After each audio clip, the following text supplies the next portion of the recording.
The UMC Position Requisition and Fiscal Sufficiency Form is used to determine budget impact for all positions. Anytime there is a budget impact prior to submitting a personnel action request form, a fiscal sufficiency form is required. Let's take some time to review the form. So the form, like the paper form, is broken off into multiple sections. So under section A, you'll see demographic information, which includes the requester's name, title, department number, the cost center, and the department number, the requester's email, and their VP. The VP is determined by whoever it is goes to the CEO through your reporting chain. As you can see here, on March 24th, the CEO sent out an updated org chart. Right here, you can see all of the VP or C-suite level approvers.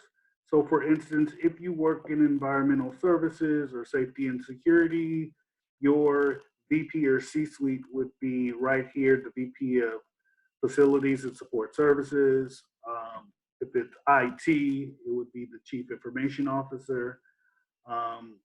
For Director of Rehab, you would have the Chief Operating Officer and so on. So take the time to review the updated approved org chart that was sent out on March 24th. If you have questions regarding your C-suite or your VP approver. Under section B, fiscal sufficiency and background information, this is where you would outline whether or not this is a budgeted or unbudgeted strategic ad replacement, new position. You can select multiple. If this is an FTE status change, you would select NA and then move. You would select that, keep going until you get to the section under section C that says FTE status change, and then begin completing the form here. As you can see, under section B, you have, position title. If it's a replacement, the employee name, reason for replacement, their employment end date. This is more than likely will be used if there is a resignation. It asks for FTE status, which is a drop down, the target annual salary, if you have that. If you do not have that, I will contact either HR or the budget office. Again, under section C, the FTE status change, we would need the specific employee's name, their employee number, their current or previous FTE status, and the requested change, and an explanation. Under section D, this is all required supporting documentation. If you see a red asterisk, make sure that you complete that area, as you will not be able to move forward in the form. Under section E, this is the analysis section, requesting information that was on the traditional paper form. All of these are the same questions, so you should be pretty familiar there. Under section F, this is the submission data. This is where you would attach all supporting documentations. For example, you would have, a resignation letter or a job description. If it's a new position, you would just select browse and attach any field in the area. You would submit your department manager's name.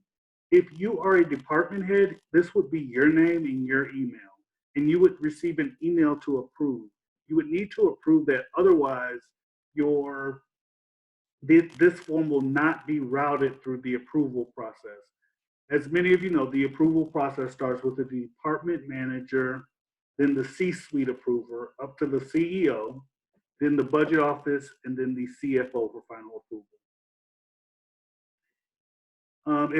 Here's an area that we've seen a lot of confusion on, and we want to just make sure that everyone understands this. If this is your first time submitting a fiscal sufficiency for this transaction, you would just select a new request. There's HR update here. You would never enter that. That's only for HR entry and requester update. This is form update to the requester. The only time you would select requester update, form update to the requester, is when you've already submitted the new request, and through this submission, the budget officer asks for a different additional information. If once you add that additional information, then you would add requester update and then submit. It's very important to do that at that time because you would send it right back to the budget officer versus going through the approval processes from the very beginning. So I just want to highlight, if this is your first time submitting a request, use new requests. If the budget officer has asked for an update to the form because maybe you've left off some information and before he can approve it, you would need to update some information. So you make the update. All the updates will be provided to you in the comment section.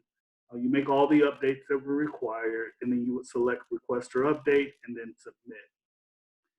Another feature that allows through this form, you can send copies of your request by selecting your email address here. If you wanted to send it to a person in your office, you can use a semicolon and add their email address before you submit, and you could send multiple copies to yourself and others. This is the review of the fiscal sufficiency form. If you have questions, you may contact Human Resources. You may see, this form updated periodically, but the questions and the requirements are pretty standard and pretty easy to really review.